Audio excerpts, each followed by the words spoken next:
Hello, everyone.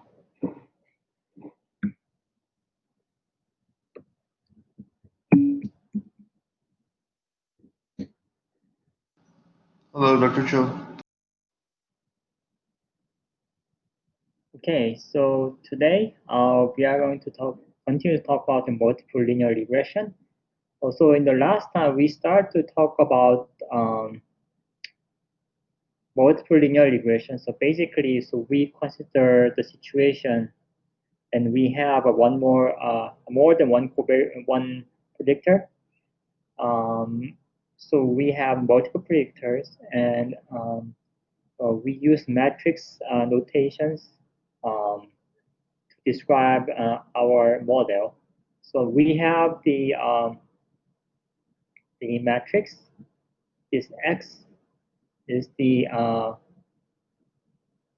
with the first column being ones, which contributes to the intercept, and then we have a p minus one predictors. So this x1 is the first predictor vector, and the xp is the last predictor vector. And then so we have the x11 to the xn1, and then the last for the first predictor, and then for the last predictor we have x1 p minus 1 to xn p minus 1. So we have n observations with the p minus 1 predictors, and then by adding the ones, so then we have the n minus p matrix, and then this bold x is called the design matrix.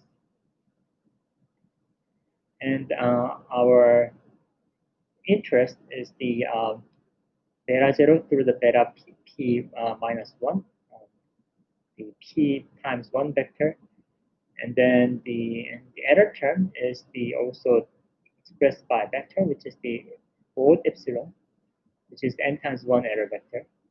And then the error term has the multivariate normal distribution with the mean 0, with the covariance matrix, the sigma squared times the identity matrix, and we have outcome with the y1 to the yn.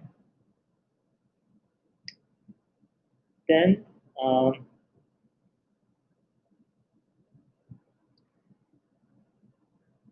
our model is the both y equal to both x beta plus epsilon, and then the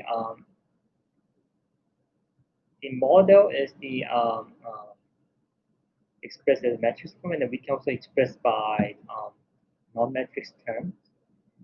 The interpretation is the uh, beta zero is not, as I said, it's not very meaningful interpretation, which is the expected value outcome when the predictor's value is 0, and then the beta j is the more meaningful.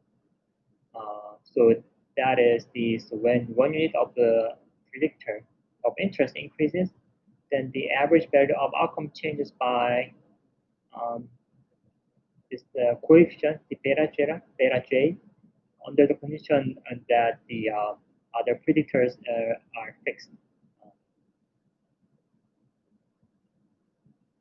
Because we have the multiple predictors, so when we interpret one regression coefficient, then we assuming that the other predictors are being constant, and we focus on the changes on the by beta j. We can talk about the assumptions. Most of are the pretty similar to the when we have the simple linear regression. Then we apply the least squares method. Then we construct the normal equations, and then uh, from from the normal equations we have the solution, which is the least square estimator, which is the x transpose x inverse x transpose y, and then we can also estimate sigma squared by sigma hat square is the y minus x theta transpose y minus theta hat transpose y minus x theta hat divided by n minus p. And then we can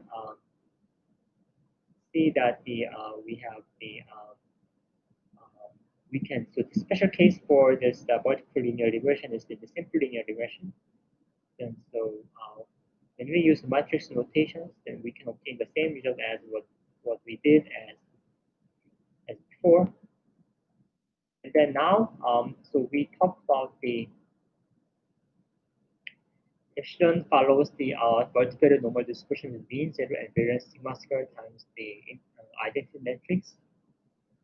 Then we have our response is followed by the multivariate normal distribution with the x beta with the covariance matrix sigma squared times the identity matrix. And we all talked about until this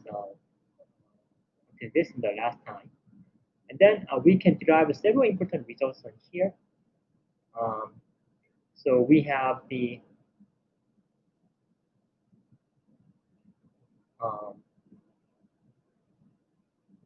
beta hat and sigma hat square are unbiased estimators for the beta and sigma square respectively.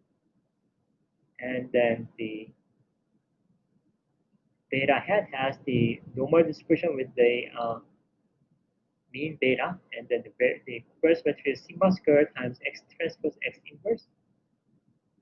And then the n minus p sigma square divided by sigma square has the chi-square distribution with n minus p degrees of freedom. And beta hat and the sigma hat square are independent. So let's look at the first part. So expectation of the beta hat is the so we can just apply the expectation on this matrix, and then so here the only non-random term is this y, which is which when you take expectation on y, then you have the x beta based on what we have just talked. And then this x transpose x inverse times x transpose x. So here this y is x beta when you take expectation.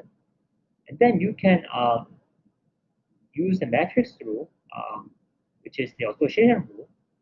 So you can first compute the x transpose x first, and the beta last. And then this x transpose x is cancelled with this x transpose x inverse. So which gives the indicator matrix, sorry, identity matrix. So that's equal to the beta. So identity matrix times beta is equal to beta.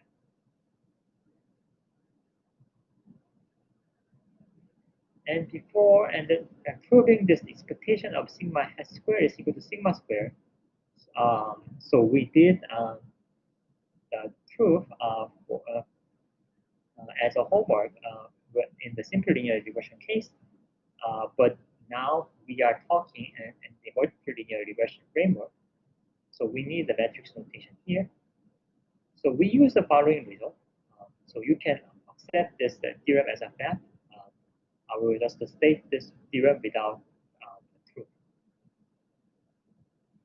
So when we have the p times 1 vector V and p times p matrix C, so this matrix C is just a non-random. And then this V is the random vector. So expectation of the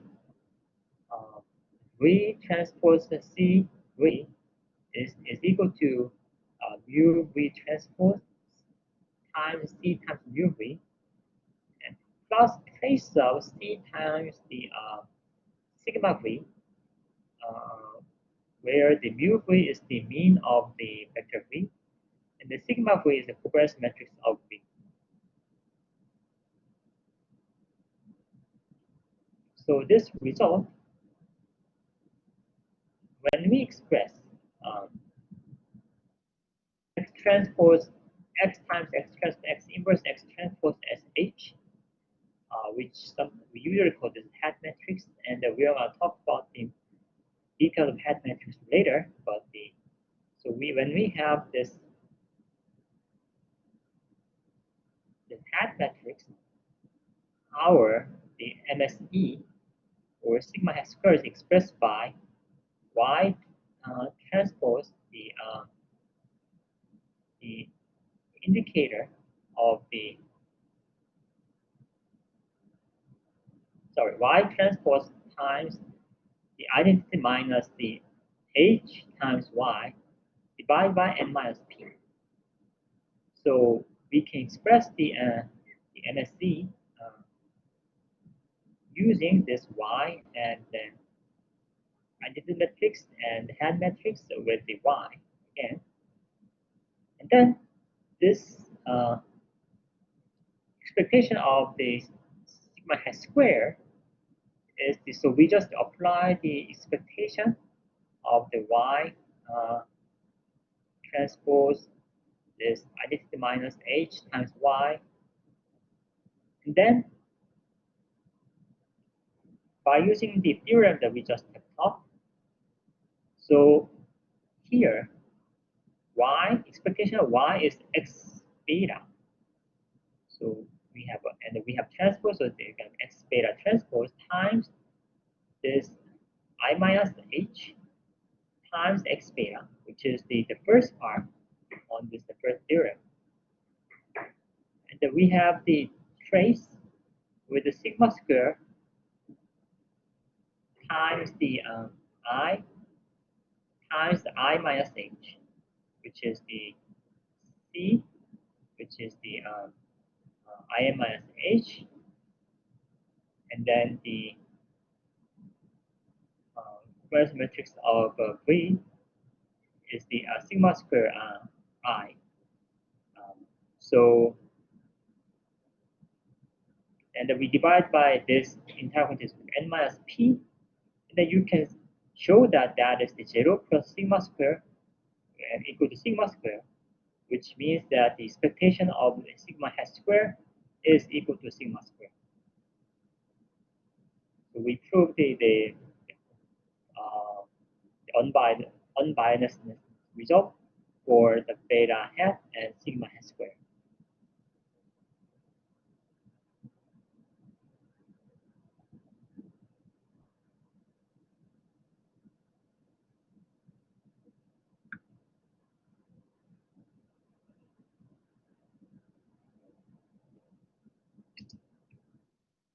Any questions?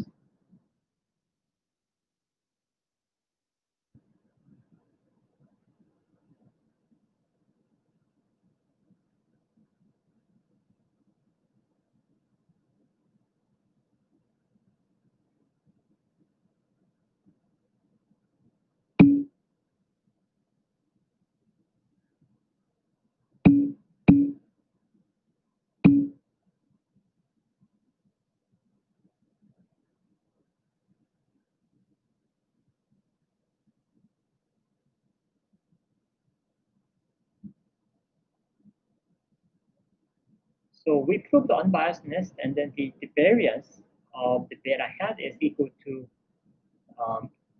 so this beta hat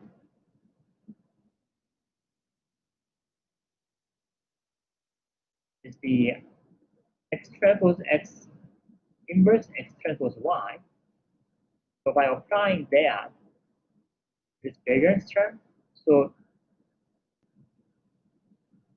you have this x transpose x inverse in here, and x transpose x and x transpose x inverse in here, because the rule of the variance, what you're going to have is you have the double the inverse, and then we have the by using the variance on here, and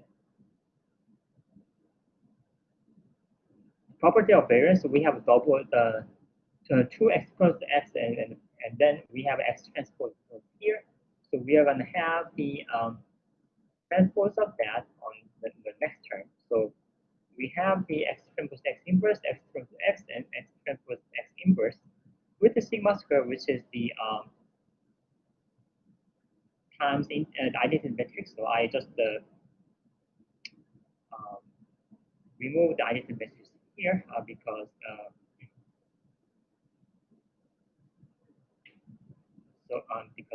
as the lay back up. So we have the x transpose x inverse and x transpose x and x transpose x inverse, and with the sigma square, so we have the sigma square x transpose x inverse, which is we have the P by P matrix.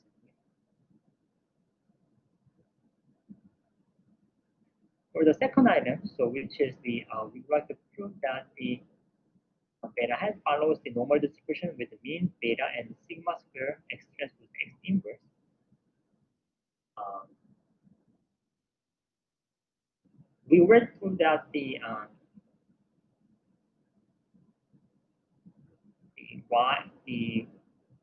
beta hat has mean beta and the variance, the covariance matrix sigma square times x transpose x inverse. And then, so since this x transpose x, uh, this the beta hat is the linear combination of the y, and then we know the y has the multivariate normal distribution, and the property that we just discussed in the last time. So the beta hat has the multivariate normal distribution with the beta with the beta sigma, the covariance matrix sigma square x transpose x inverse. So this is pretty clear. And then for derivation of the distribution of sigma square has sigma hat square and independence of beta hat as sigma hat square, um, we need the following result. So I just state as theorem, and then I will go over our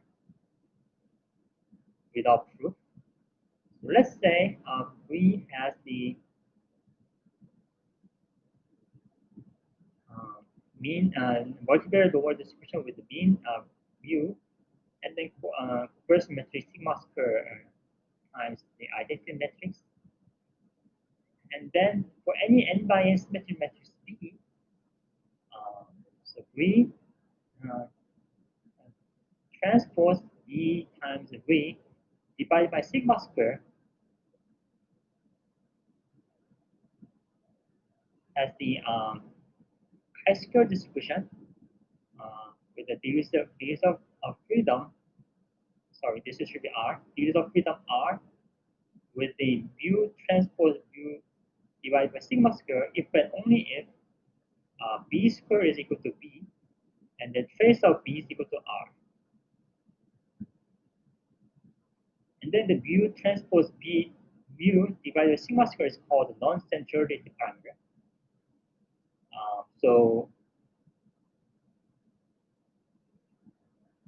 this mu transpose B mu divided by sigma square is the parameter for the distribution. So for chi-square distribution and FF distribution and T distribution, we have their so-called non-centrality parameter. Then the usual F distribution, T distribution, chi-square distribution.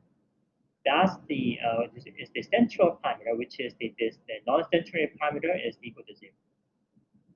But in general, they have a parameter called non-centrality parameter.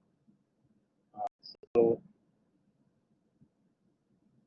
which is here the function of the mu and the b. And then for any q times n matrix A, A times V, and then the V times B times V, they are independent if when only if A times B is equal to 0. So A times V and V times B and V, they are independent if and only if the AB is 0.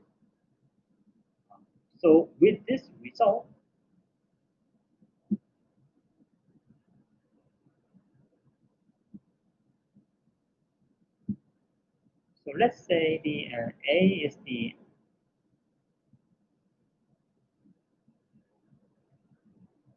the uh,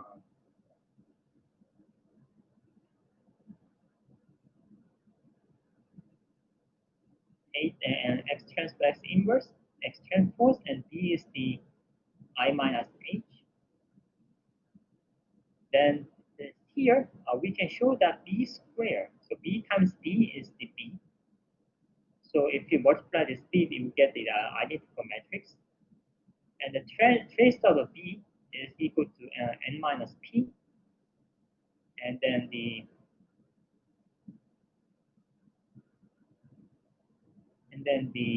so we have the first two conditions on here. And the first part of theorem, so B squared is B, and the trace of B is the n minus P. And then we calculate this mu transpose B, mu transpose B times mu divided by sigma square, which is the expectation of y transpose B times expectation of y, which is x beta transpose B, and x beta is equal to, you can show that it's equal to 0. And by then you can, so we have these three elements, B squared plus B, and the trace of B is n minus P, and then the mu transpose B times mu is equal to 0. And then by using the theorem on the first part, we have the n minus P times sigma h squared divided by sigma squared. It is going to be the chi-square distribution with n minus P, because we already talked that the sigma h squared can be expressed as y times y transpose the B times y, where the B is equal to I minus H.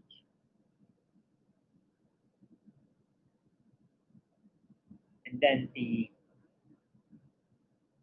with that result, uh, with divided by n minus P, so we have the exactly same form as the V transpose B V on here, as the for n minus P times sigma h squared, then divide by the sigma squared. It's a chi-square distribution n minus P with the non-central parameters being 0, which is the usual the chi-square distribution that we are talking about.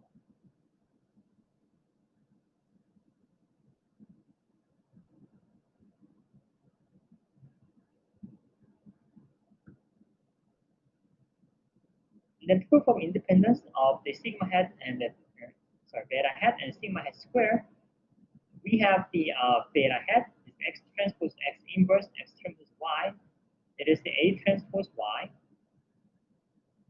And the sigma hat square is the y transpose I minus hy divided by n minus p, which is the y transpose by divided by n minus p. Sorry, I missed the n minus p here. And then you can show that the a times b is equal to 0. And then if a times b equals 0, by using the theorem, the beta hat and sigma squared are independent.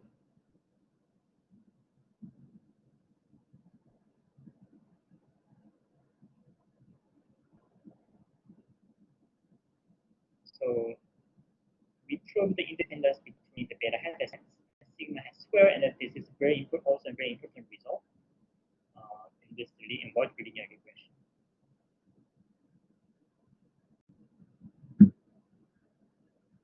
Any questions?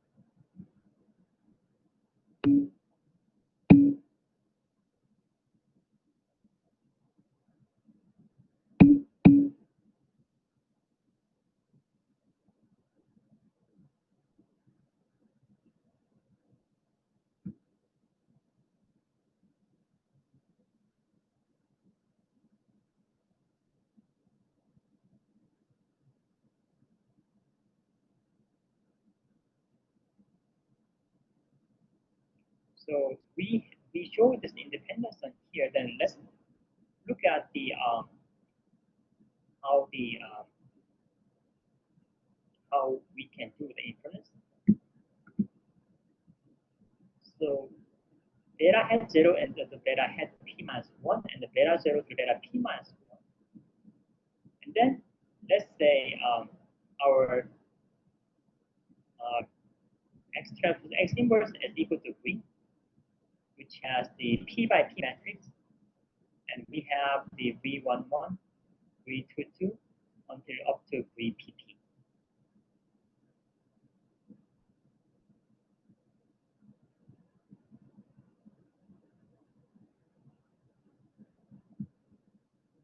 Here it is impossible to have the analytic form of the V11 to the VPP because they are the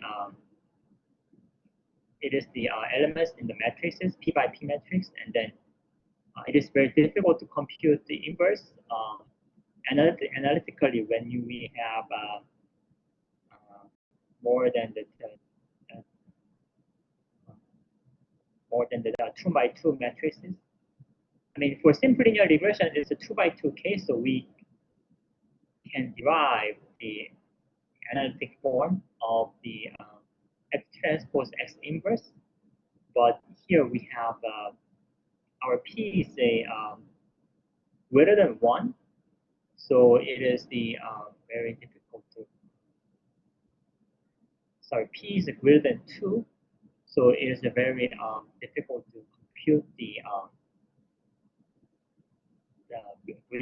analytically. So I just use notations to express the elements of the X transpose X inverse.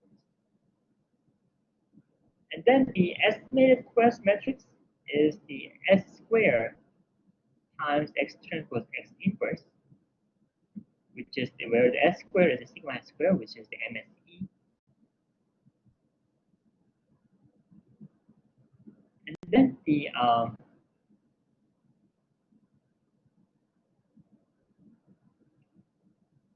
S standard deviation beta j hat is the S times the square root of the VJJ. So note that, so under the null hypothesis is beta j equal to 0. Beta j hat is divided by sigma square root of beta VJJ. It follows the normal distribution with the mean 0 and then the variance 1. And then this n minus p times s squared divided by s sigma squared, it has the chi-square distribution with the n minus p degrees of freedom. And then we know that this the z and w are independent because the our beta both beta hat and the s squared, they are independent.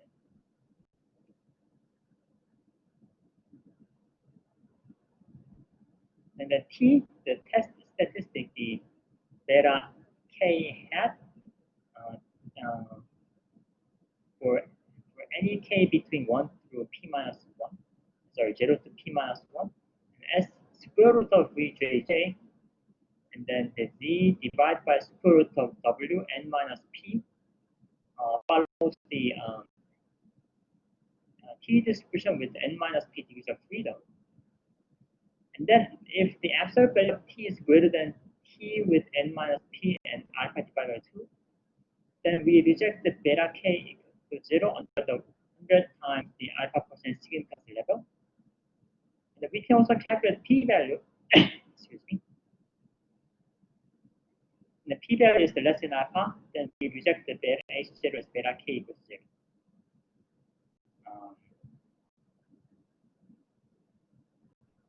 So that's how we do the hypothesis testing.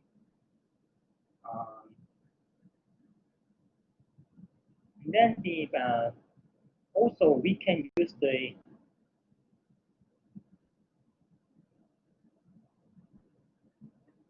fact that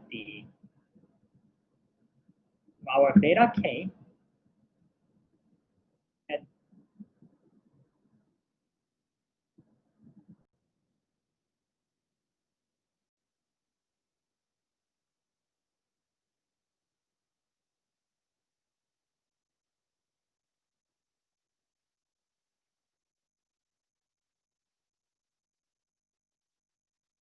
equal to standard error of the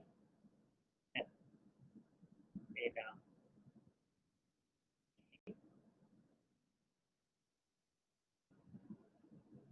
as the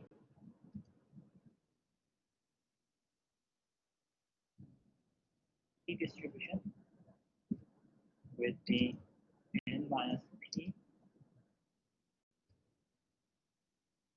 degrees of freedom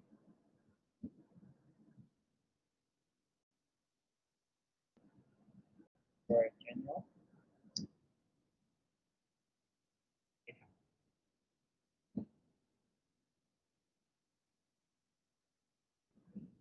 Do you agree with this one?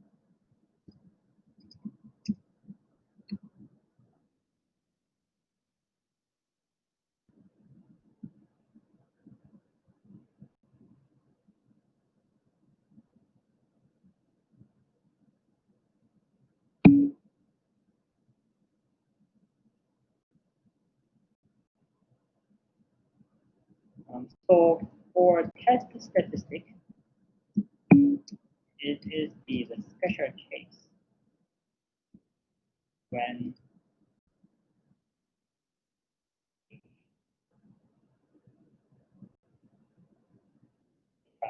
k is equal to 10.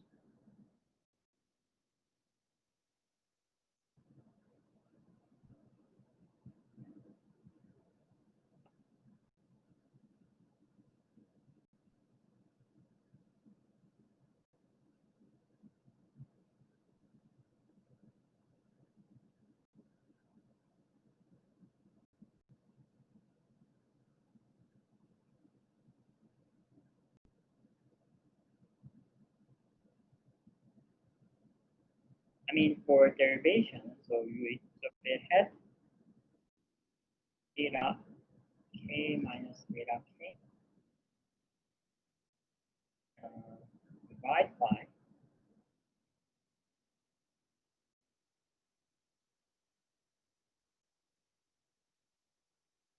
sigma square root of 3 kj as the normal distribution 0, 1.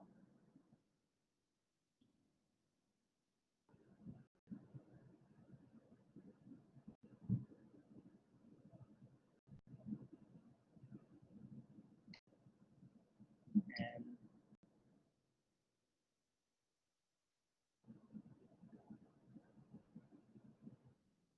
then k times we have s squared divided by sigma squared as a distribution with pi squared and with a n minus p.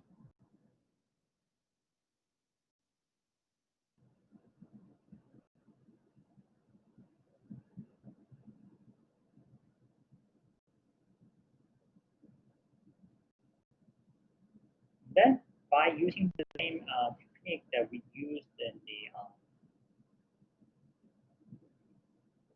simple linear regression in this the hypothesis testing case, data k minus data k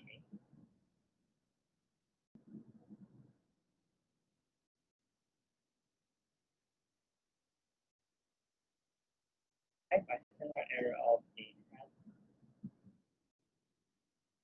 data k is equal to the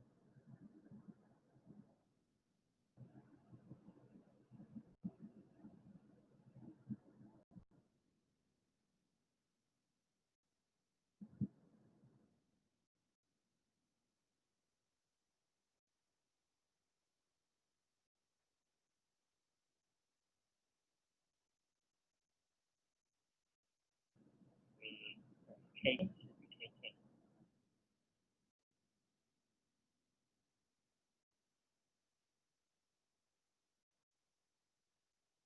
divided by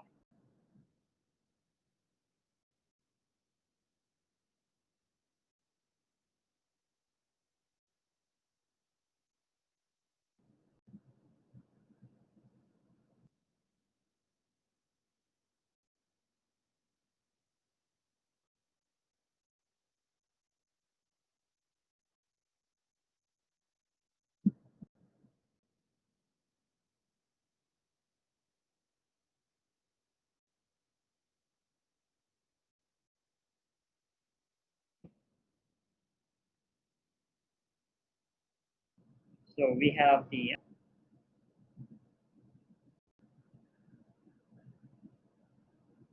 we have this relationship, and then we can show that we have a numerator. We have the standard normal distribution. And then in the denominator, we have the square root of the chi-square distribution with n minus p degrees of freedom divided by n minus p. So we have the t distribution with n minus p. So by using this result, the for probability that t is n minus p with alpha equal to 2 with this fraction is the chi-square distribution with the the t distribution with n minus p with degrees of freedom. So this probability that this fraction is between the t value with the n minus p degrees of freedom alpha equal to 2 with the minus the t value, and then this plus t value, it is equal that is equal to 1 minus alpha. And then by rearranging terms, so we have the beta j hat minus standard error of the beta j hat times t n minus p alpha by 2. That's the lower bound, and then the upper bound is beta j hat plus the standard error of beta j hat with t value t n minus p and alpha by 2.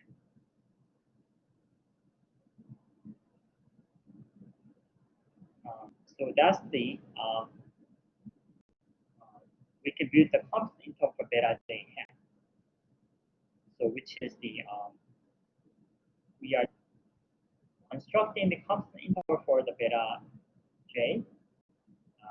So we can here. So I'm just talking about two things: the hypothesis testing for beta j or beta k, and then the constant interval for beta j or the beta k, which is the individual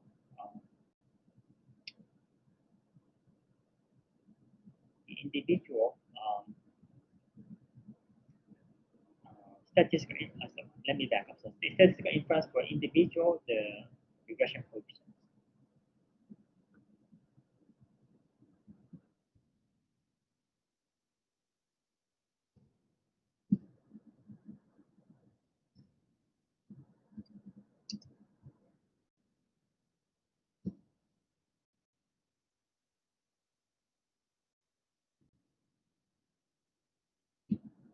Any questions?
So, and we talked about uh, the fitted value, and then inference of the fitted value when we have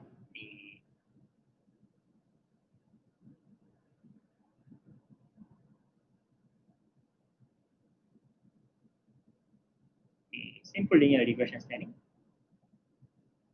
And then we obtain the fitted value by this y hat is equal to, or if you use the entire matrix X, this is X beta hat, which is the X times X transpose X inverse X transpose Y. Then for the simple linear regression setting, this would be just, I mean, we use the knot matrix in here. So your y hat is the,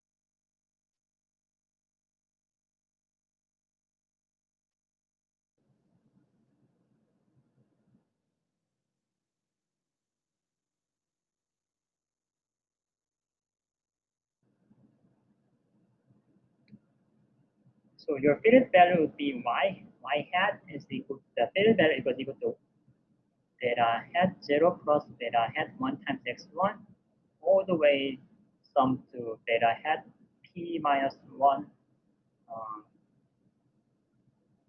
xp minus xp minus 1. So you just calculate the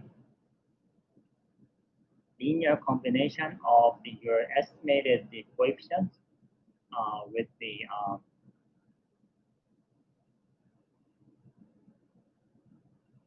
your the your matrix of the axis, or you can just use a vector to get the fitted value for for single fitted value. So here this x beta hat gives the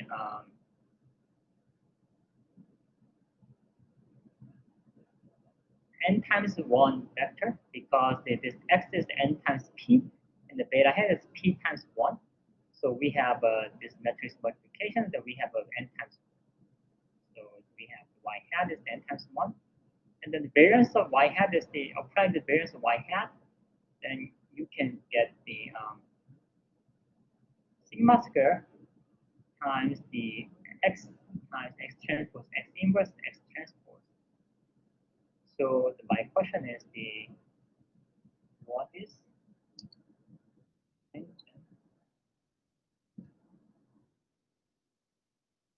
of variance of y?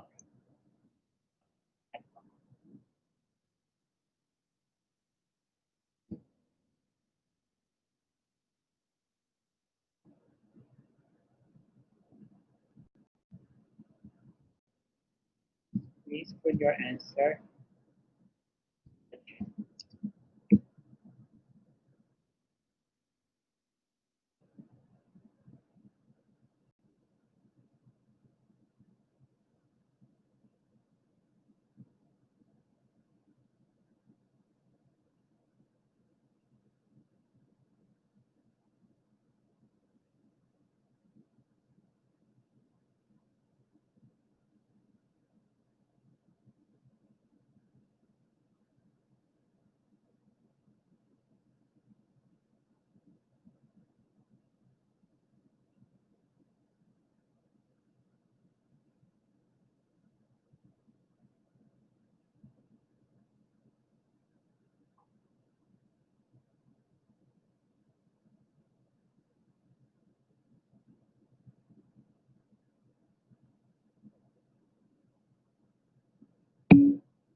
Okay, anyone else?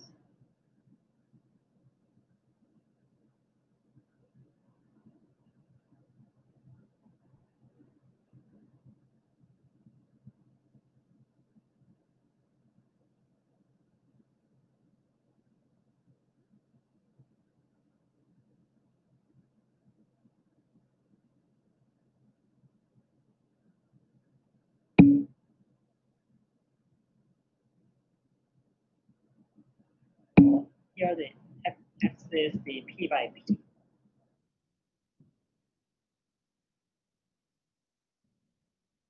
Oh, sorry, x is the sorry n times p.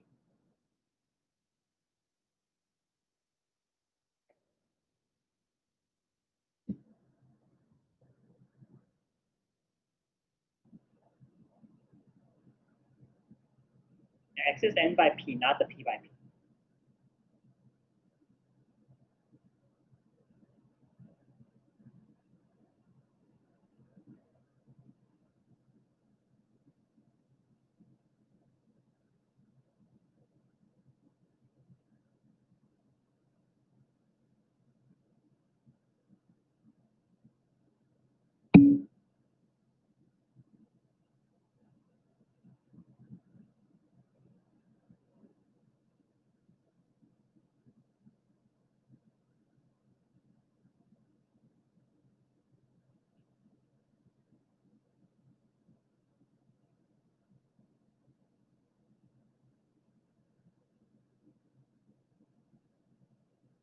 Okay, anyone else? So Dennis answered the questions, and that does anyone has different? Yeah, does everyone agree with the n by n? Everyone, so everyone does a very good job.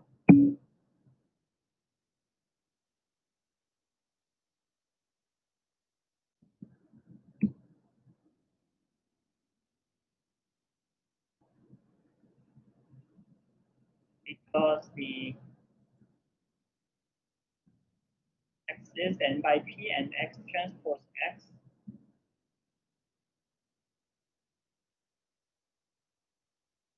inverse is the p times p matrix, and the x transpose is the p times n matrix. If you multiply x transpose x inverse, and x transpose, then you multiply n times p times p, and p times n, which gives the n times n matrix.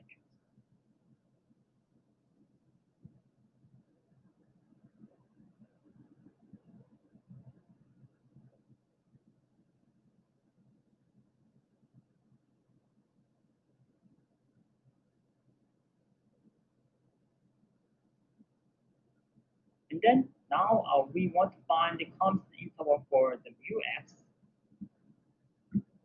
for x beta, where x is the little x is the little f1, little one, and little xp minus v transpose, which is the little x here, small x, or little x is the p times 1 vector.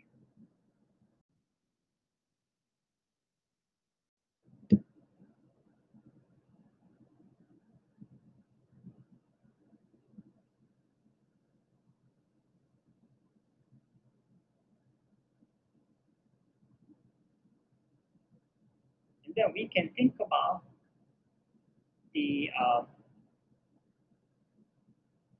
y hat x, which is x beta hat, which is the we apply this beta hat and with x, which is the, as I said before, for non matrix term, this is just the beta 0 hat plus beta 1 hat x1 until up to beta p minus 1 hat times the xp little xp minus 1. And then for simple linear regression case, this is just the beta 0 hat plus x times beta 1 hat. So for simple linear regression case,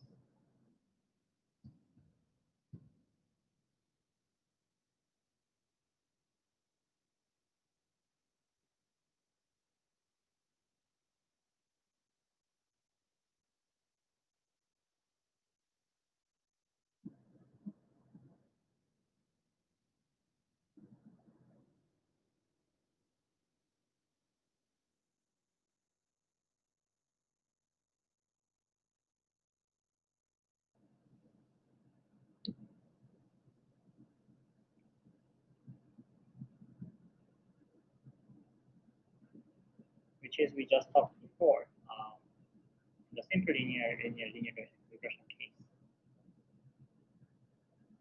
And then, so we know that the expectation of x beta hat is the x beta, which is the mu x.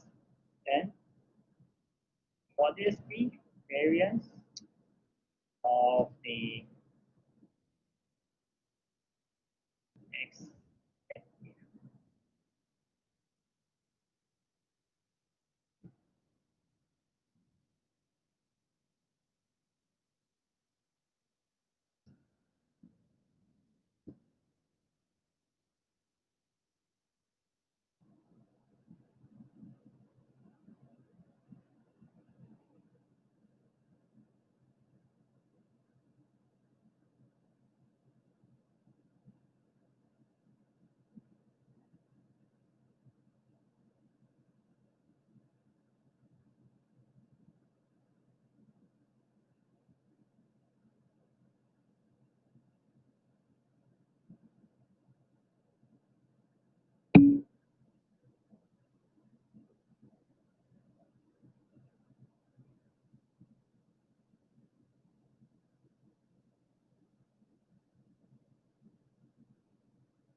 So I put the hint for form of the estimated variance.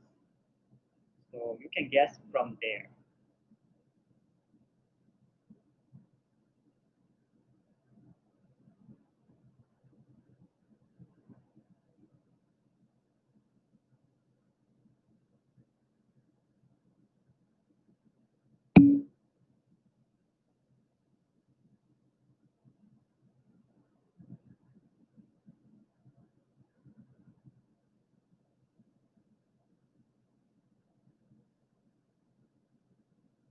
Okay, anyone else?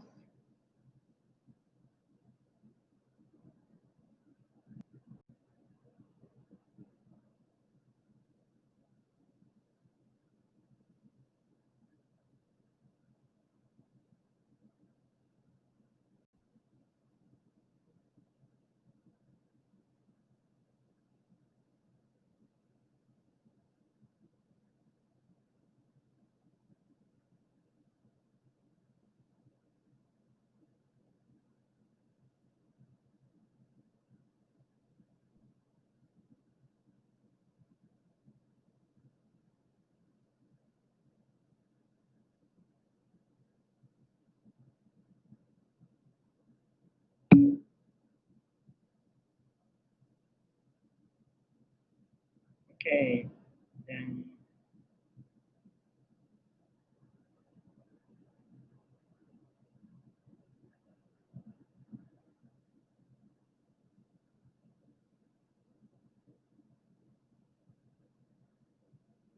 I mean the Dennis answer is close, but I would like to think about the I would like to you ask to think about the matrix multiplication.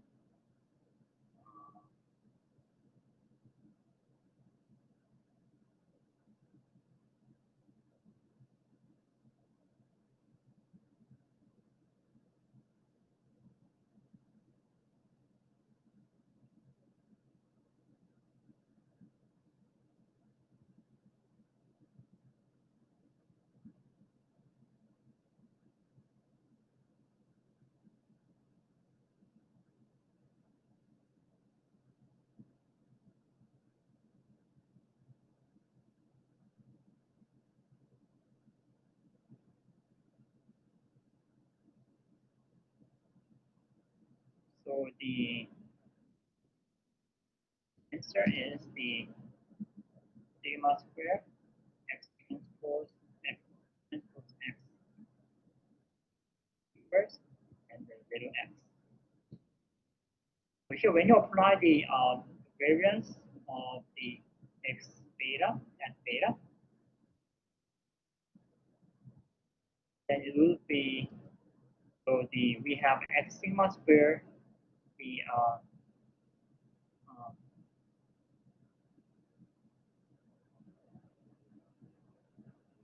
we apply the variance x transpose variance of and beta x, which is x transpose sigma square x transpose x inverse and 0x.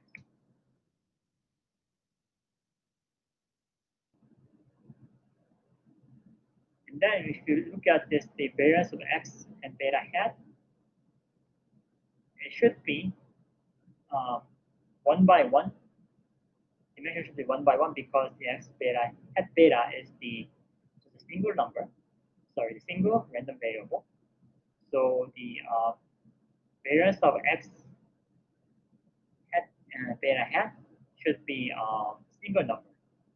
And then if you look at the sigma square times little x transpose and x transpose x inverse x, you have the x transpose for 1 times p, and then you have p times p for x transpose x inverse, and you have a x for p times 1, which gives the 1 times 1, which is the just the single value, and the sigma square is single value, so we have the single value here.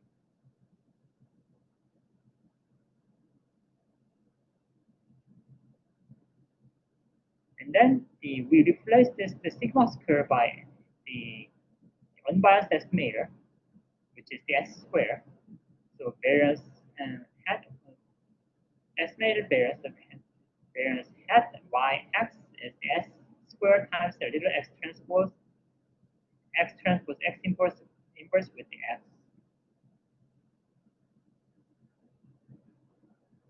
And then we can construct, think about the statistic that tx is equal to y hat x minus ux divided by square root of s square x transpose x, big X transpose x inverse with x. Then what is the distribution of tx?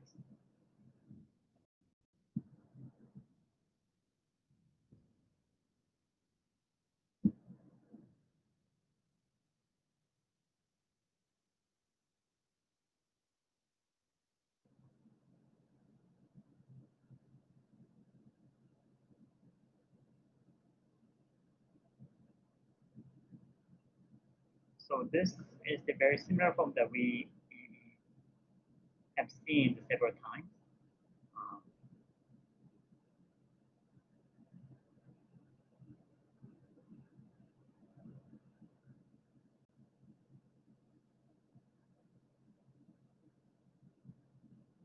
so you can think about the square root of the estimated variance as the standard error of the y hat x. So what's the distribution of the tx?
Okay, anyone else?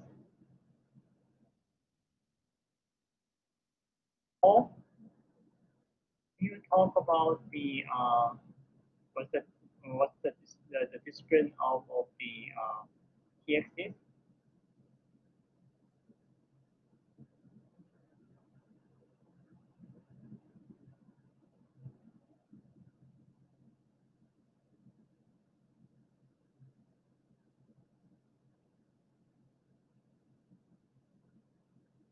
Okay, then William, can you tell me uh,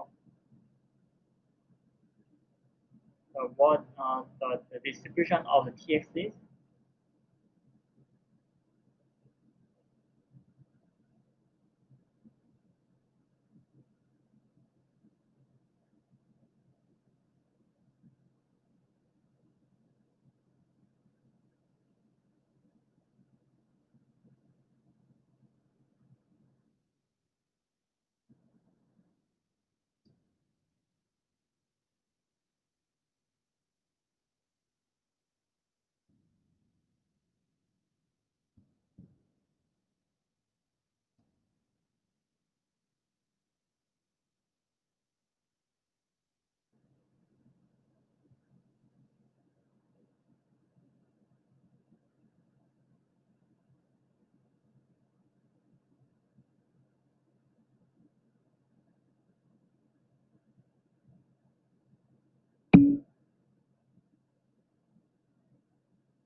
Okay, so here we have, so you talk, many of you talk about the normal distribution with mean zero and variance one. That's only true when we divide by sigma square little x transpose the big X transpose X inverse with little x. So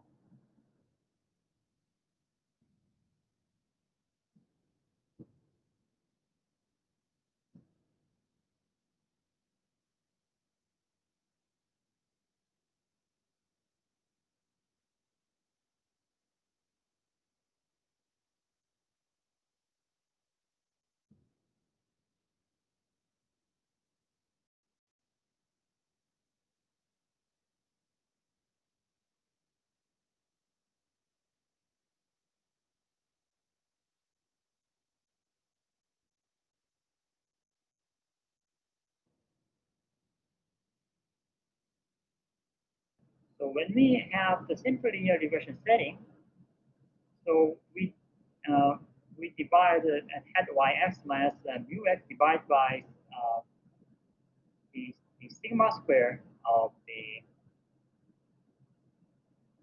1 over n plus the square root of sigma square times the 1 over n plus the x minus x bar squared divided by sum of xi minus x bar squared. That's the only case that's the case when we have normal distribution with mean zero variance one.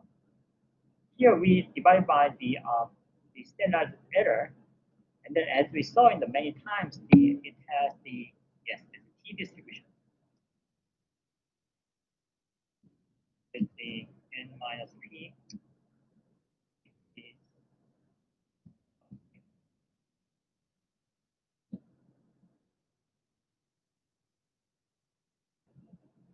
And then so we can build the constant interval for mu x, which is the lower and lower fitted upper fitted, where the lower is the y hat x minus the t n minus p r factor by 2 times standard error of the y hat x. And the upper bound is the y hat x plus the t n minus p factor by 2, the t value, times the standard error of the y hat x. So that's our constant interval for mu x.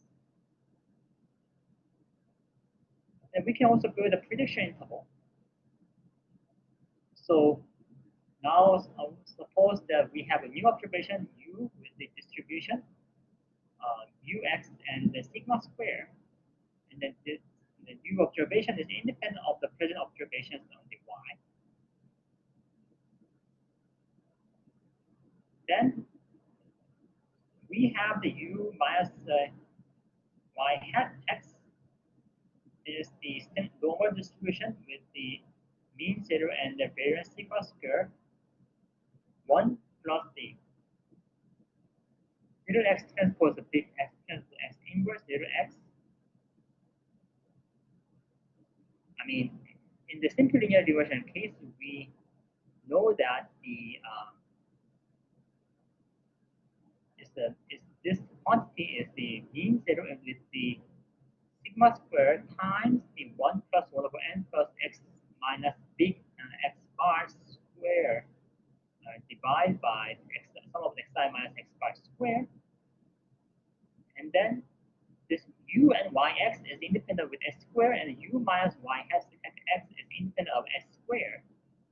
So we have the independence between these two quantities, and then we can build this.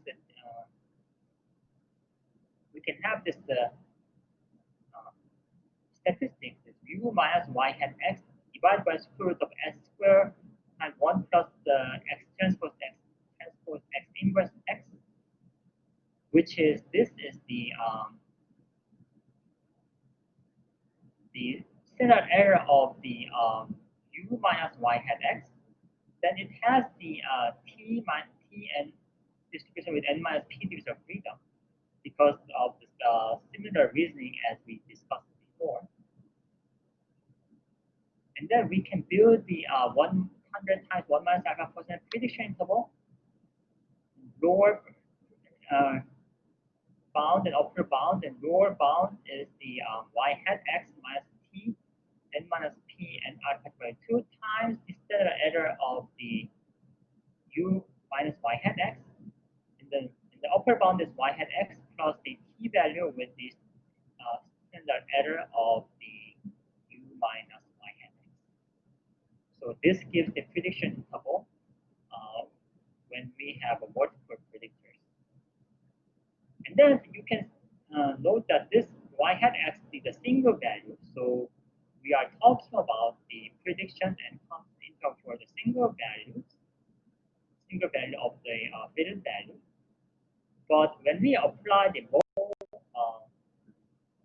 little axis, I mean, we have the multiple observations, multiple new observations or multiple observations for the fitted value, then this interval may not give the this percentage that we want because of the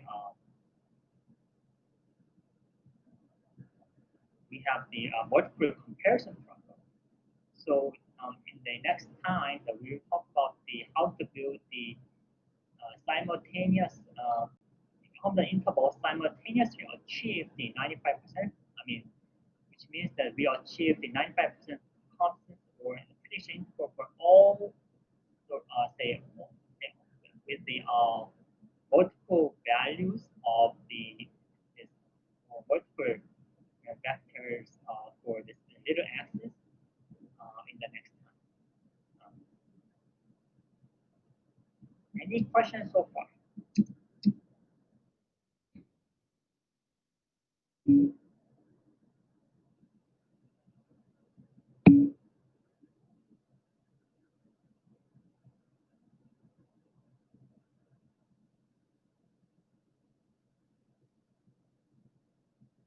So first, I would like to apologize the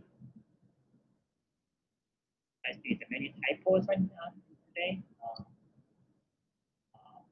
I should have been more careful. So I will be more careful on just making slides, and then if you understand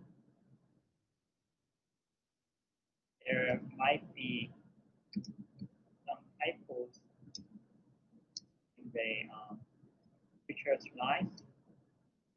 I will try to minimize the typos, but there may be the typos in the future slides. I will appreciate it.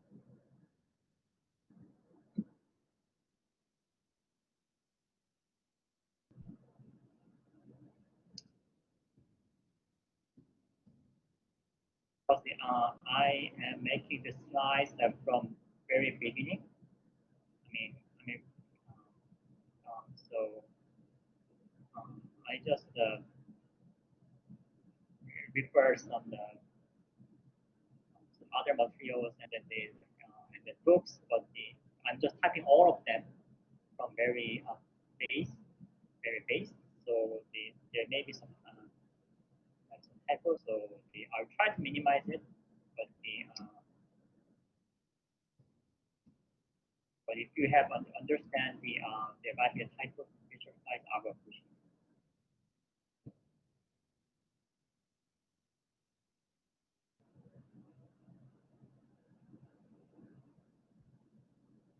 And then crafted slides to be uploaded.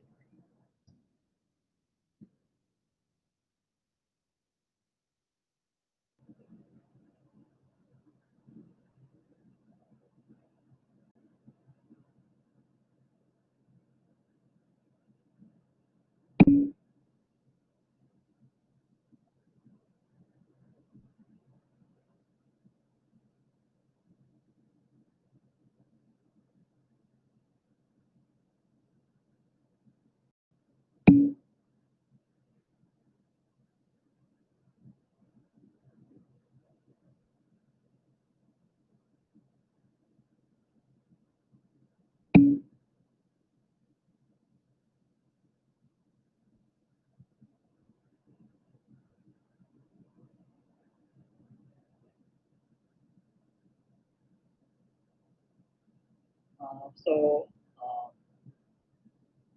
we will talk about the other important contents about multilinear regression from the next time with the examples. I mean, until this time, I just introduced the theory, and then I will provide many examples for this multilinear regression, and then uh, for the tomorrow, as I said, I will go over the practice problem. Um, in the office hour time. So if you want to join, then you can please join the office, the virtual office.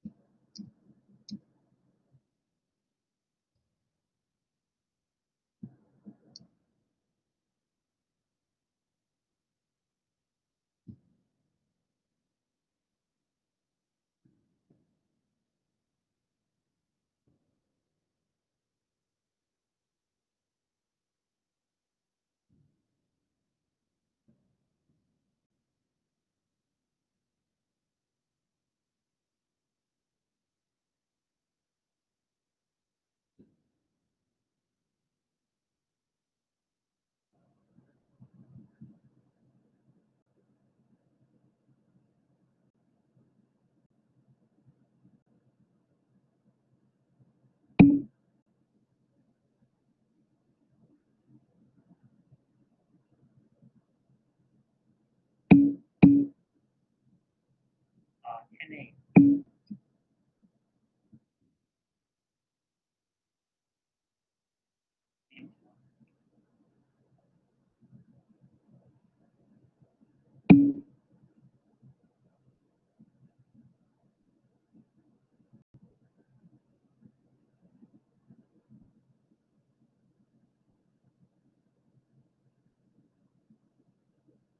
Okay, so any questions?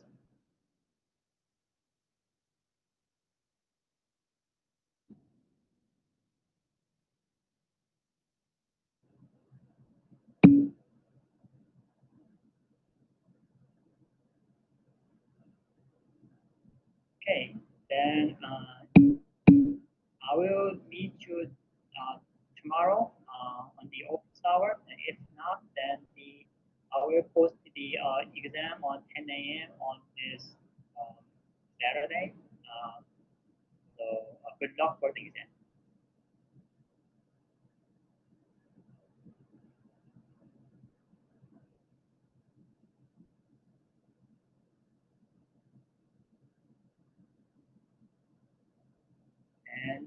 if you join the office tomorrow, and I will see you tomorrow.